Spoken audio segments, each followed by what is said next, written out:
Hello, and welcome to a Health Podyssey. I'm your host, Rob Lott.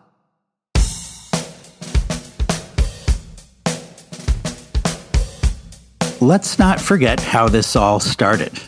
During World War II, the U.S. government imposed wage controls to slow inflation.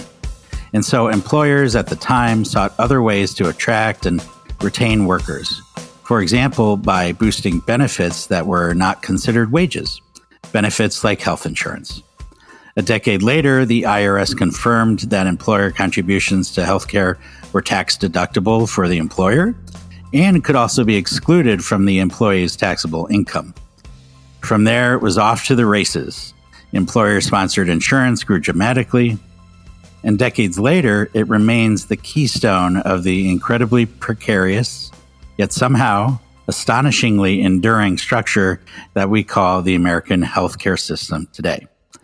Of course, even as this piece of the market has grown, evolved, and been adapted to over the last 75 years, it has nevertheless been hard to track.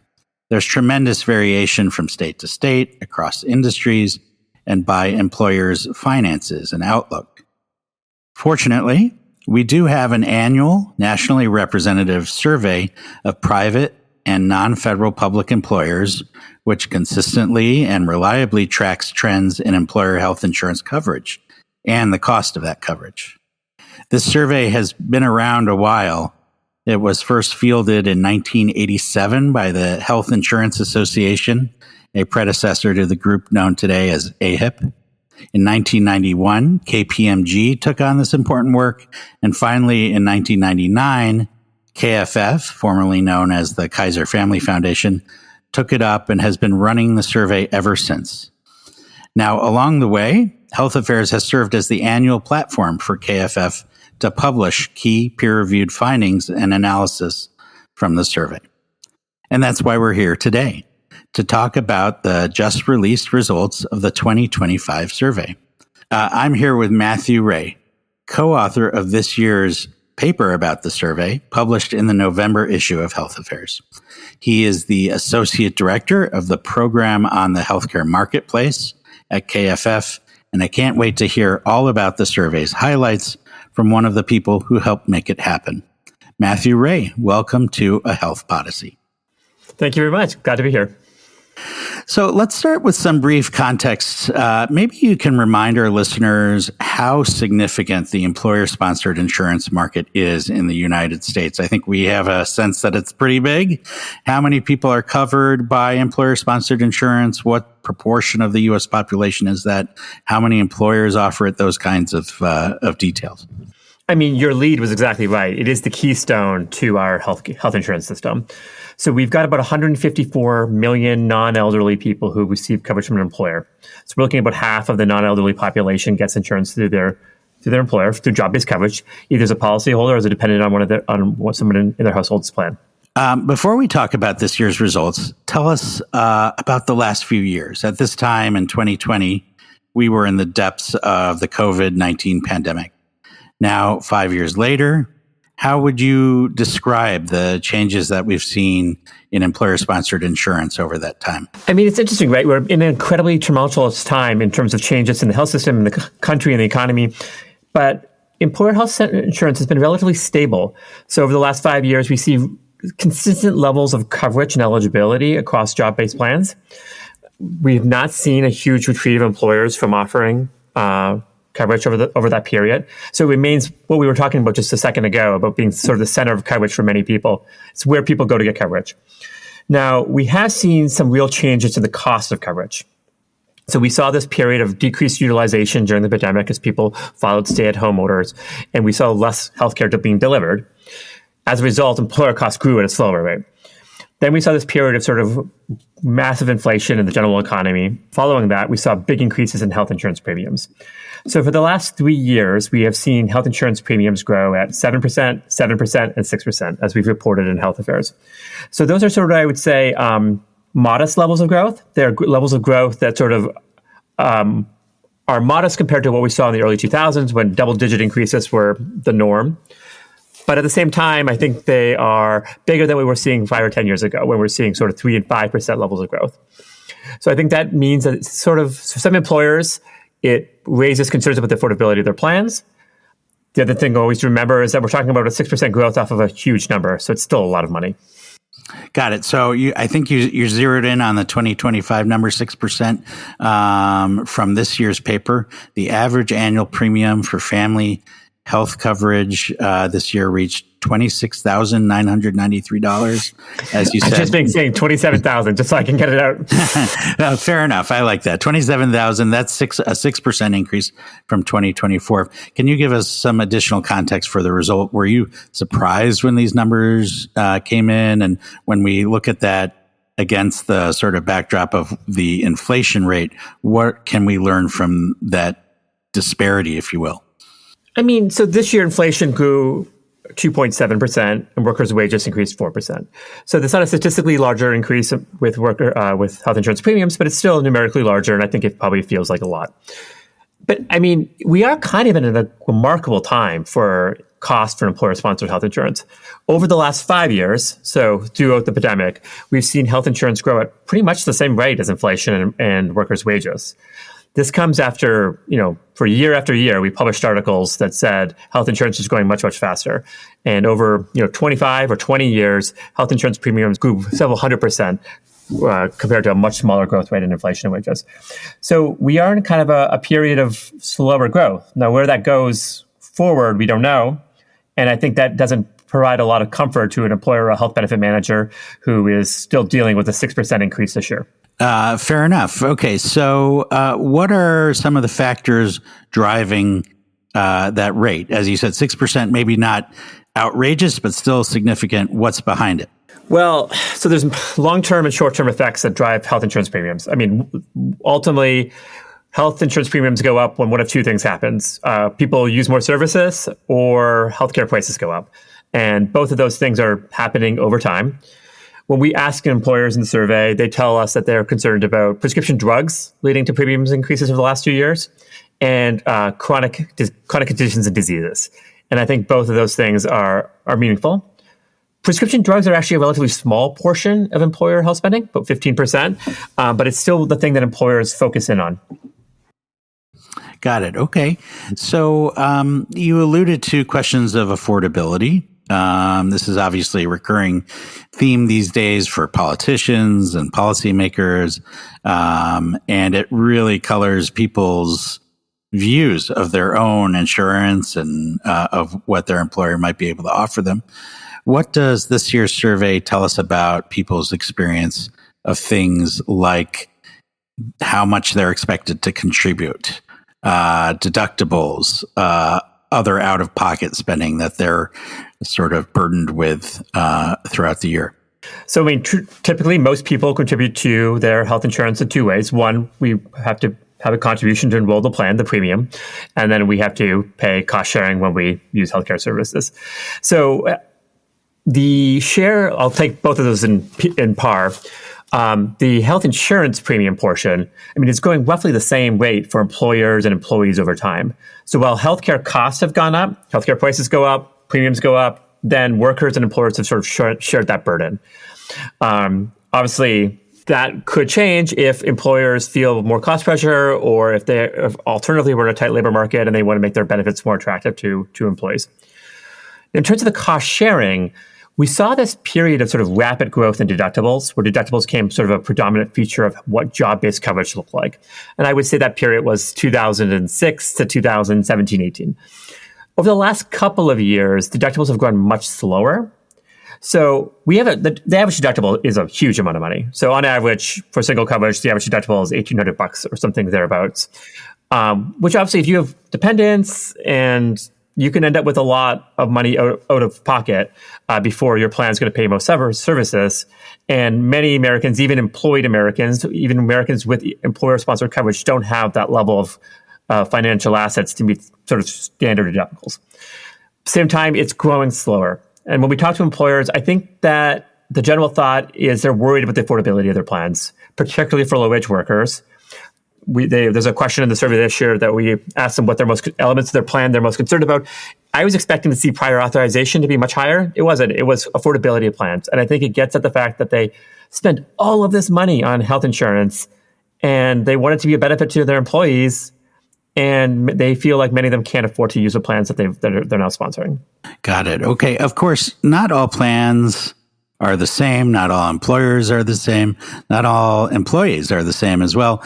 What was some of the most notable variation that you found in your findings when you sort of drilled down a little deeper beyond that kind of top line numbers?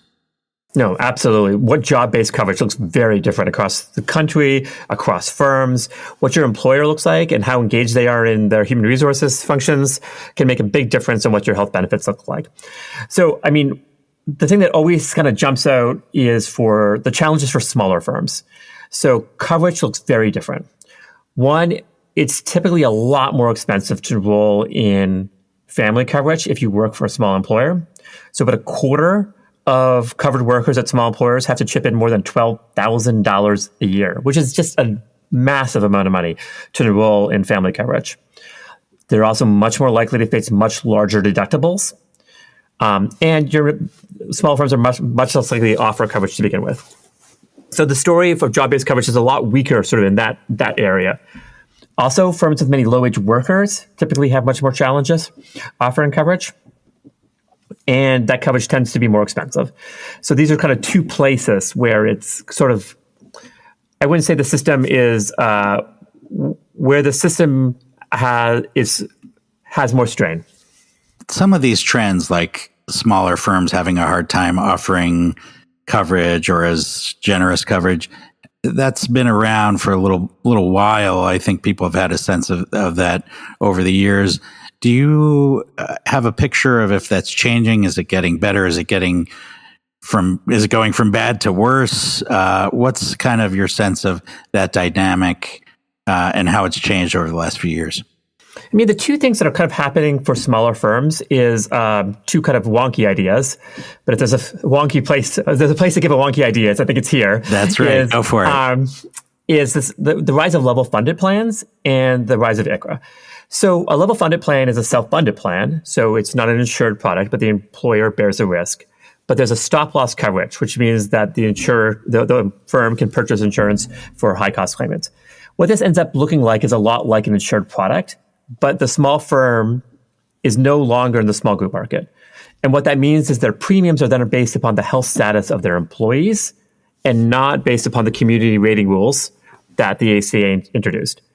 So that's very complicated, but it has really big impacts on the health insurance market because it means the healthier small firms potentially can get lower premiums by getting a level funded plan, becoming self-funded, and they leave the risk pool, increasing premiums for other.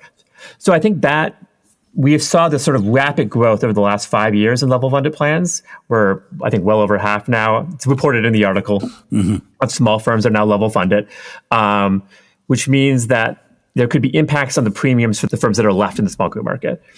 It's sort of a big sort of a system-wide adverse selection. If the sort of smaller firms are kind of finding their way out, the people who are left are increasingly under the gun. Is that a fair way to look at it? Exactly right. And I think that that's happening faster in some places than others, and it could put a strain on sort of small employers with a sicker risk pool, sicker people, higher cost claimants on finding affordable coverage. Okay, and then you also mentioned, I'm going to get the acronym wrong, ICHRA, that's sort of allowing your employees to purchase on the marketplace. Is that you say more. Yeah, so exactly. This is an idea from the first Trump administration in which your employer can, rather than sponsoring a traditional group's health plan where everybody enrolls in the PPO plan the firm sponsors, they give you cash and you go purchase a marketplace plan or other coverage on the health insurance exchanges. Now, this is an idea that there has been a lot of excitement in Washington and a lot of excitement about. What we found in the survey, it has not yet taken off. I mean, we're still small numbers of firms are doing this, but it has potentials to change the small group market. If you are one of these employers with a sicker population, potentially you can just give up on offering health benefits altogether, let people go purchase their own coverage, which has sort of a whole bunch of consequences for what employer coverage looks like, especially at small firms. Great. Well, in just a moment, I want to ask you about some of the additional details from the survey's findings. But first, let's take a quick break.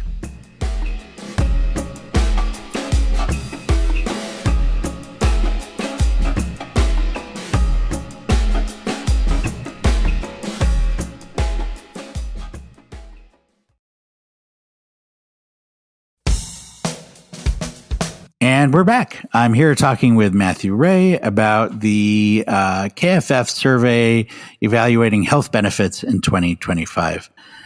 You talked about some of the variation between small firms and large firms. I did notice in the paper also that you home in on the question of how employers are approaching GLP-1s specifically.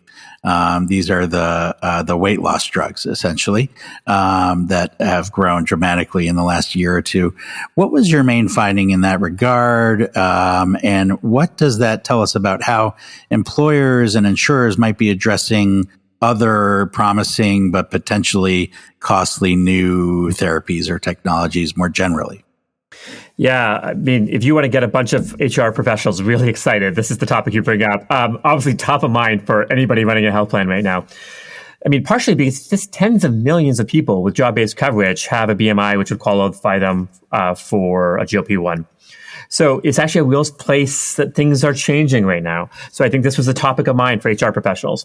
Well, we found the big number in my mind, one of the biggest numbers from the survey, is the largest firms, 5,000 or more workers. They employ about 40% of American covered people who get job-based coverage. They saw a big increase in the share of them that were covering GLP-1s for weight loss, went from 28% to 43%. So, I mean, a lot of people now have access through their employer.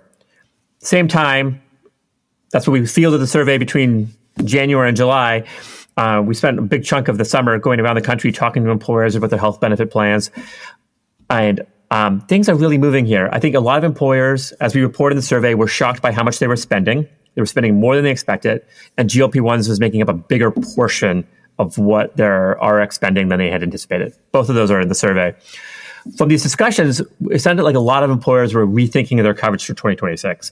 And I think what that means is requiring a higher BMI threshold in order to enroll, having more case management, more utilization management. You've got to meet with a clinician before you get coverage. You've got to do so many steps before you get coverage, or just giving up on coverage altogether.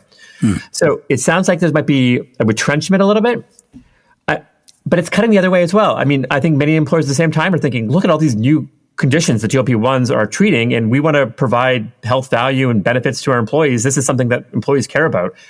So I think there might be a retreat in 2026, and who knows as we go forward. Obviously, the missing piece here is how much these drugs cost. And when they came on the market, they were astronomically expensive. There's clearly cheaper options direct to consumer now.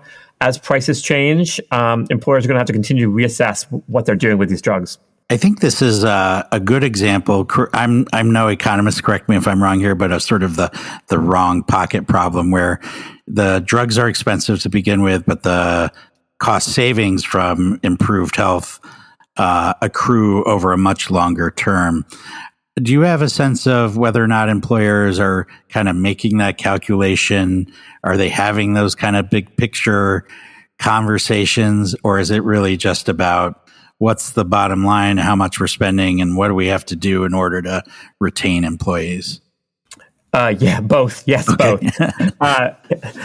Employers are definitely evaluating their claims and being like, is this making an impact on our overall spending? From the employers we talked to, so not a scientific, vigorous, peer-reviewed analysis, employers felt very strongly both ways, that it was making an impact on their health claims and it wasn't. I mean, I have seen some evidence kind of suggesting that there's less impact on claims than employers may hope, but I don't think, I've not seen a thorough analysis here yet. I think we're still kind of a moving target. I think also employers do offer health insurance because they want to recruit and retain people. I mean, we report in the article about how important these drugs are for employee satisfaction with the plans. Even employers who don't offer GLP-1s for weight loss tell us that's really important for employee satisfaction with the plans. Makes you feel like, as an HR professional, what you want to do is you want to offer, you want to work for a firm, you want to offer coverage that people like. What you don't want is people knocking on your door upset that you're not covering their drug. So that's what you're trying to avoid. So, I mean, it's going to be a moving target as we figure all this out. Okay, fair enough. I did want to ask about sort of the current day conversations and politics. Obviously, the affordable care marketplaces are different from employer-sponsored insurance, but a big piece of the sort of the current debate over the government shutdown is whether or not to extend the marketplace subsidies. I'm wondering if that conversation is sort of spilling over into conversations among employers and insurers about affordability, sort of the long-term viability of our health insurance system writ large. I know obviously the survey was fielded before all this went down and the HR1 and everything over the last couple of months. But do you have an inkling of how these two pieces might relate to each other? So there's a couple of things happening. One, the fact that the focus is on the marketplaces and Medicaid is partially because employer coverage has been so stable for many. There isn't the sort of same turmoil that we see in those other policy debates. Many people see the cost increase in employer-sponsored health insurance as sort of a looming crisis. But the fact of the matter is it does remain relatively stable. We see sort of year-over-year price increases, and many people are like, this can't be sustainable. But the fact is that for many, employer coverage remains relatively robust, covers a lot of services. Lots of doctors are included in job-based plans. So there isn't sort of precipitous crisis right now in employer coverage. Now, what's happening in Medicaid and the Affordable Care Act sort of only tangentially affects employers. Obviously, to qualify for marketplace coverage, or marketplace subsidies at least, you can't have an affordable job offer. So in many ways, it's those who are left out from the employer system. I mean, obviously, part-time workers who are much less likely to be offered job-based coverage, only half of them are covered by an employer plan versus 80% of full-time workers. This is a big deal for small business owners. The marketplace are a big deal in terms of providing coverage. Now, so for those reasons, there's probably less spillover. I don't think this is top of mind as some of the other sort of pressing issues. But cell and gene therapies, new drugs are for employers. Got it. Okay. Well, I'm wondering before we wrap up if there are any other key findings that we haven't yet mentioned, which you'd like to highlight for our listeners.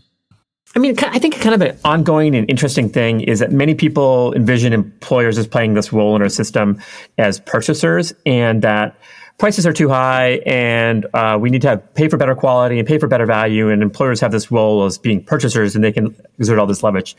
I mean, it's something that we are always looking at is how employers are, I mean, if you're going to do that, you're going to do it through changing your provider networks. And we find relatively small portions of employers doing sort of more alternative methods of network configuration. I think in the article we report about direct primary care, or we also have stuff about directly contracting with the hospital, avoiding the insurer altogether, and paying presumably for higher quality or lower cost services.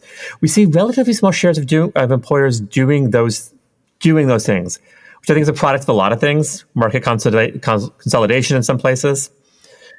I mean, the other way in which employers can be purchasers and kind of get their head around prices is through the price transparency rules. We find that this is the first Trump administration's idea of having insurers and payers list their prices and the transparency and coverage provisions. And if we have prices were more apparent to the market, people would be better shoppers and it would have a downward effect on prices. Now, the actual effects of that we're still sorting it out. And I think lots of us are still trying to figure out how we can use the data and for what. We find relatively few employers tell us they're using that data. And even fewer say that their employees are take advantage of all the cost information that's available to them. Sure. So more to be seen there. I know in the pages of Health Affairs, just in the last 6 months or so, have we started to publish pieces, research articles using some of that data. So perhaps that's a test case or a model of how those numbers might be used, but how it translates to employers, payers, et cetera, I guess is yet to be seen. Great. Anything else you want to plug about your work and the survey? So obviously there's a full report that gets into 225 pages of graphs looking at all the details of employer plans. But this year we're fortunate to do these focus groups on ICHRA as well as on GLP-1s. We're doing more on access to primary care. with our partnership with the Peterson Kaiser Health System Tracker. All of that's available on the Peterson Kaiser Health System Tracker website as well. Well, Matthew Ray, thank you so much for taking the time to chat with us. Thank you for your ongoing work on this survey every year. I know it's a pleasure for my colleagues at Health Affairs to continue this collaboration with you and your colleagues at KFF on this work. Thank you again for taking the time to chat with us. Thank you so much. Really appreciate the opportunity. Absolutely. And to our listeners, thanks for tuning in. If you enjoyed this episode, please tell a friend, subscribe, and tune in next week. Thanks, everyone. Thanks for listening. If you enjoyed today's episode, I hope you'll tell a friend about the Health Podyssey.